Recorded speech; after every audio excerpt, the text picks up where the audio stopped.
Hello everyone, welcome back to my channel. तो कैसे हैं आप सब? आई होप आप लोग बहुत अच्छे होंगे और अपनी अपनी लाइफ में पॉजिटिविटी के साथ आगे बढ़ रहे होंगे। मैंने ना कल जो है अच्छे से नींद कंप्लीट कर ली थी, क्योंकि हस्बैंड जो है नाइट ड्यूटी पे थे और वैसे मैं उनका वेट करती हूँ 12 बजे तक आने के लिए। पर कल मैं तो उन्नति के साथ ही सो गई थी और जब हस्बैंड आए तो बस गेट वगैरह खोलने के लिए और उन्हें चाय बनाने के देने के बाद मैं फिर से सो गई थी। तो मेरी नींद जो है बहुत अच्छे से कंप्लीट हो गई थी और फिर उसके बाद मॉर्निंग भी बहुत अच्छे से हो गई थी। सुबह जल्दी भी उठ गई थी, उसके बाद उन्नति भी साथ में ही उठ जाती है। फिर उनको थोड़ा सा बाहर लेकर घूमे और बीच बीच में अपना काम भी करते रहे, जैसे उन्हें दूध बना के देना है, मुझे झाड़ू वगैरह लगानी है, पोछा झाड़ू सब करना होता है।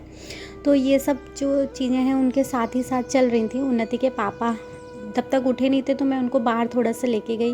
ये पूरे में भूसा वगैरह आ रखा है तो ये सब फैला रहता है और इसकी वजह से घर बहुत गंदा भी हो जा रहा है। इसी वजह से पूरा घर कल मैंने अपना पूरे घर की कमरे की अच्छे से साफ़ सफाई की। जब उन्नति के पापा उठ गए थे फिर उन्नति अपने पापा के साथ थोड़ा सा टाइम स्पेंड करने लग गई और इतने ही बीच में मैंने हस्बैंड के लिए चाय वगैरह बना दी। फिर वो फ्रेश होने चले गए, फिर वो उन्होंने आके उन्नति को थोड़ी देर रखा। फिर उतने बीच में मैं आके नहा धो ली थी अच्छे से, फिर आ गई थी अपने किचन में अपना डेली का काम करने। सबसे पहले यही होता है कि नाश्ता वगैरह क्या बनाना है। तो हस्बैंड सीधे ही मतलब दोपहर में ही खाना खाते हैं, बीच में नाश्ता वगैरह नहीं लेते, बस एक आध चाय वगैरह ले लेते हैं। तो बस ये रहता है कि नाश्ता नहीं बनाते हैं, नाश्ता सिर्फ उन्नति के लिए करवाना होता है। और उन्नति ने अपना जो है रस वगैरह ले लिए थे तो वो भी कोई टेंशन नहीं थी, अब दोपहर में ही बनाना है। उनकी बॉटल वगैरह वॉश करनी थी तो वही सब काम करने में लगे हुए हैं।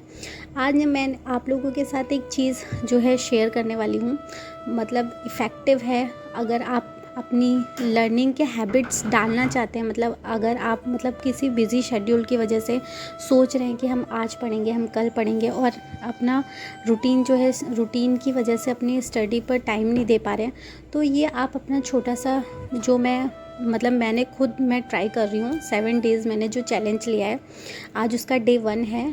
तो आप लोग भी इस तरीके से एक बार ट्राई करके देख सकते हैं। तो आज मैंने ये चीज़ देखी कि आज ना मैं केवल जो है 7 डे के अंतर्गत केवल 2 घंटे की स्टडी करूँगी, ठीक है। और जब नेक्स्ट डे कल जब मैं स्टडी करूँगी अपने 2 घंटे तो मैं 15 मिनट और बढ़ा दूँगी। तो इस तरीके से मैं 15-15 मिनट जो है 7 डेज़ अपना स्टडी को बढ़ाती जाऊँगी। और हाँ, अगर अपनी हैबिट डाल रहे हैं पढ़ने की तो सबसे पहले ना किसी भी हार्ड सब्जेक्ट को मत लीजिए कि हाँ चलिए अब मैंने चैलेंज ले लिया है और मैं सबसे हार्ड जो है सब्जेक्ट लूँगा। तो इससे क्या होगा, आपका दिमाग ना थकने लगेगा, आपको बोरियत होने लगेगी। आपका सब्जेक्ट जो है अगर आपको अच्छे से समझ में नहीं आएगा ना तो आप ना उस चीज़ को चैलेंज को ना ही कंप्लीट करेंगे और एक खाली प्रेशर के अकॉर्डिंग उस चीज़ को पूरा करने की कोशिश करेंगे, ना तो वो आप अच्छे से पढ़ पाएंगे, ना वो आप अच्छे से समझेंगे। तो इसीलिए पहले उस सब्जेक्ट को लीजिए जिसमें आपको बहुत ज़्यादा इंटरेस्ट है, क्योंकि अगर आप किसी चीज़ को इंटरेस्ट के साथ पढ़ते हैं ना तो दिमाग उसमें ज़्यादा से ज़्यादा समय देने की कोशिश करता है। तो इसीलिए पहले उस टॉपिक को या उस सब्जेक्ट को लीजिए जो आपको बहुत अच्छे से आता है।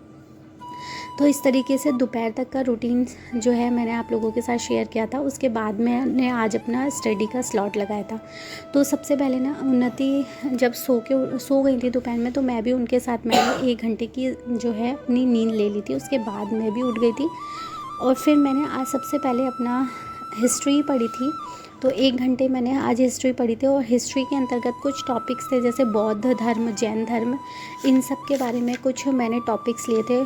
और मैंने एक चीज़ और सोची कि 7 डेज़ में ना तो 5 पेजेस तो मेरा हिस्ट्री में है ही। ये एसएसटी जो पढ़ रही हूँ मैं बुक, इसको पढ़ा करूँगी 5 पेजेस। और इसके अलावा मैंने सोचा है कि मैं जो है 50 क्वेश्चंस पर डे जो शिक्षा मनोविज्ञान एवं शिक्षा शास्त्र की बुक है हिमांशी मैम की, जिसमें 4000 प्लस वस्तुनिष्ठ प्रश्न हैं, इनमें से मैं अच्छे से इस बुक को भी रीड किया करूँगी।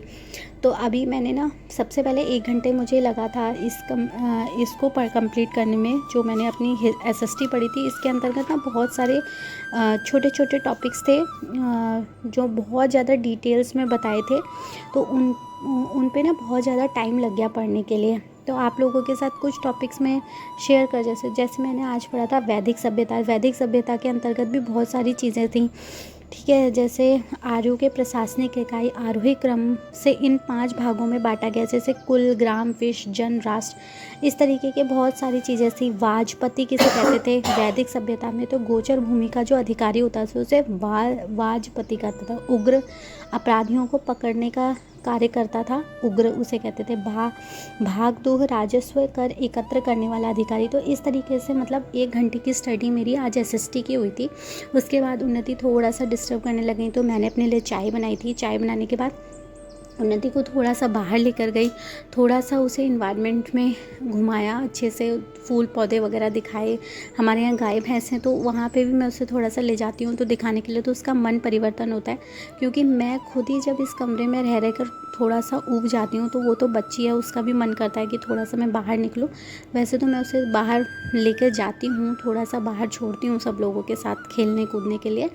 तो बस शाम को मैं उसको थोड़ा सा लेके गई। जब मैं उसको आधे घंटे बाद घुमा के लाई तो फिर से मैं अपनी स्टडी करने के लिए बैठ गई थी, क्योंकि उन्नति अपने पापा के साथ फिर खेतों पर चली गई थी घूमने के लिए। हमारे खेत हैं तो वो वहाँ पे उनको लेके गए थे। तो सबसे पहले ना मैंने हिमांशी मैम की जब बुक पढ़ी थी, तो आज मैंने जो उसमें टॉपिक पढ़ा था वो आप लोगों के साथ शेयर करती हूँ। अगर जिसके पास ये बुक नहीं है तो मैं उन लोगों को इसका थोड़ा सा रिव्यू दे देती हूँ कि किस तरीके की बुक है, क्या क्या टॉपिक हैं। अच्छे टॉपिक्स हैं वैसे तो, मतलब सारी चीज़ें आपको मिल जाएंगी, पर कुछ जैसे आजकल के न्यू टॉपिक हैं वो इसमें नहीं है बुक में। वो आपको थोड़ा सा ये है इंटरनेट या गूगल की सहायता से आपको वो टॉपिक्स मिल जाते हैं। बट बहुत सारी चीज़ें इसमें हैं, जैसे प्राचीन मध्यकालीन एवं ब्रिटिश भारतीय शिक्षा प्रणाली। आज मेरा पहला टॉपिक यही था, जिसमें मैंने ना आधे घंटे ही अपनी ये बुक पढ़ी थी, जिसमें एमसीक्यू क्वेश्चंस थे। क्वेश्चंस भी अच्छे थे, जैसे कि वैदिक शिक्षा प्रणाली वेदों पर आधारित थी। प्रथम वेद कौन सा था? तो ऋग्वेद हमारा प्रथम वेद था। इस तरीके से मैंने आज 50 क्वेश्चंस अपने कंप्लीट किए। हो सकता है मैं कल 60 क्वेश्चंस भी करूं। इसके बाद आ गई थी मैं अपना, मतलब मैंने खाली 30 मिनट्स इसकी स्टडी की थी, और 30 मिनट्स के बाद मैं आ गई थी अपने करंट अफेयर्स की क्लास लेने। और करंट अफेयर्स की क्लास मैंने ली थी उत्कृष्ट चैनल है उससे। और मैंने आज फर्स्ट डे जो है मैंने यहाँ से करंट अफेयर्स की क्लास ली थी और मुझे बहुत अच्छी लगी। मैं आप लोगों को सजेस्ट करती हूँ कि आप लोग भी एक बार अगर करंट अफेयर्स जो है पढ़ना चाहते हैं, और अगर आपके पास बुक नहीं है, ना ही बैच कोई परचेस किया है, तो आप कहाँ से करंट अफेयर्स पढ़ सकते हैं। सर ना मतलब क्वेश्चंस के अंतर्गत जैसे आंसर आता है, जैसे कनाडा, जैसे एक क्वेश्चन था मैं आप लोगों के साथ शेयर करती हूँ कि हाल में ही मार्क कार्नी ने किस देश का संघीय चुनाव जीता था? तो कनाडा था। तो इससे रिलेटेड जो भी मतलब चीज़ें ऐसी, जैसे उसकी राजधानी क्या है और सबसे वहाँ पे ऊंची चोटी कौन सी है, तो सर ने ना इस तरीके से भी क्वेश्चंस को वहाँ पे डिस्कस किया था। तो आज का बस ब्लॉग इतना ही था।